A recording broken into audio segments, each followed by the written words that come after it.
شیطان بعض لوگوں کے ذہنوں میں یہ وسوسہ ڈالتا ہے کہ میں تو دین کے قریب ہو رہا ہوں، اللہ کے قریب ہو رہا ہوں، اور مجھ پر آزمائشیں کیوں آ رہی ہیں؟ سنو سبحان اللہ، اللہ کے حبیب علیہ الصلوۃ والسلام کی کیا شان ہے۔ اعلیٰ حضرت ایسے ہی نہیں کہتے کہ میں نثار تیرے کلام پر، ملی یوں تو کس کو زبان نہیں، وہ سخن ہے جس میں سخن نہ ہو، وہ بیان ہے جس کا بیان نہیں۔ میرے آقا نے کم و بیش 1450 سال پہلے یہ مسئلہ سالو کر دیا۔ حضرت سیدنا سعد بن ابو وقاص رضی اللہ تعالیٰ عنہ فرماتے ہیں کہ میں نے عرض کی یا رسول اللہ صلی اللہ تعالیٰ علیہ وسلم، سب سے زیادہ مصیبتیں کن لوگوں پر؟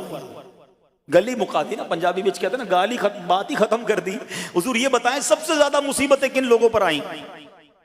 پیارے آقا نے فرمایا انبیاء پر۔ اللہ اکبر، اللہ کے سب سے قریب تو انبیاء ہیں نا، انبیاء پر، پھر ان لوگوں کے بعد جو لوگ بہتر ہیں، پھر ان کے بعد جو بہتر ہیں۔ سنو اب اگلا جملہ، بندے کو اپنی دینداری کے اعتبار سے مصیبت میں مبتلا کیا جاتا ہے۔ اگر وہ دین میں سخت ہوتا ہے اس کی آزمائش بھی سخت ہوتی ہے، اگر وہ دین میں کمزور ہوتا ہے تو اللہ عز و جل اس کی دینداری کے مطابق اسے آزماتا ہے۔ بندہ مصیبت میں مبتلا ہوتا رہتا ہے یہاں تک کہ اس کے دنیا میں ہی اس کے سارے گناہ بخش دیے جاتے ہیں۔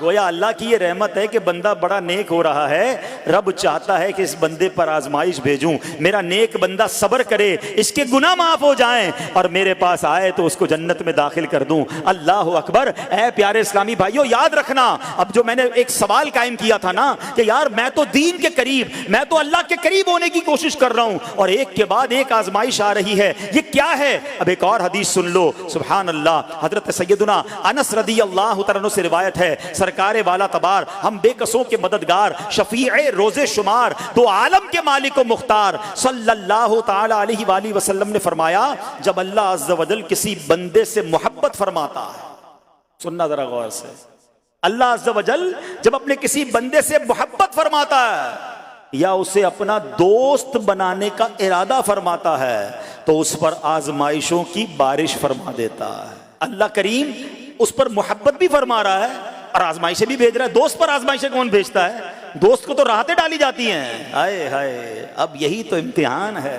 یہی تو چیک ہے۔ سنو، نبی پاک فرماتے ہیں جب اللہ اس پر آزمائش بھیجتا ہے نا، وہ بندہ اپنے رب کو پکارتا ہے، اے میرے رب عز و جل، تو اللہ فرماتا ہے میرے بندے تو جو کچھ مجھ سے مانگے گا میں تجھے عطا فرماؤں گا، تو جلد ہی تجھے دے دوں گا اور اسے تیری آخرت کے لیے ذخیرہ کر دوں گا۔ سبحان اللہ۔ یعنی اللہ والوں کو آزمایا جاتا ہے، ان کے درجات بلند کیے جاتے ہیں، ان کے گناہ معاف کیے جاتے ہیں۔ تو اے میرے پیارے اسلامی بھائیوں، کبھی بھی یہ ذہن میں خیال مت لانا کہ یار میں دین میں قریب آ رہا ہوں، میری آزمائشیں بڑھ رہی ہیں۔ سمجھ لو امتحان شروع ہو گیا ہے، ٹیسٹ شروع ہو گیا ہے، اب اس ٹیسٹ میں مجھے کامیاب ہونا ہے اور اللہ کے مزید قریب جانا ہے۔ زندگی میں جو گناہ ہو گئے ہیں یہ میرے گناہوں کا انشاءاللہ کفارہ بن جائے گا، میرے درجات کی بلندی کا سبب بن جائے گا۔ اللہ سے عرض کرنا، اے مولا میں تیری رضا پر راضی، میں تیرے فیصلوں پر راضی، اب تک جو دیا تھا تو نے دیا تھا، یہ سب کچھ تیرا ہے۔ اے رب جب تو واپس لے گا میں اس پر راضی۔ جب یہ ثابت قدمی نصیب ہو گئی پھر دیکھو غیب کے خزانوں سے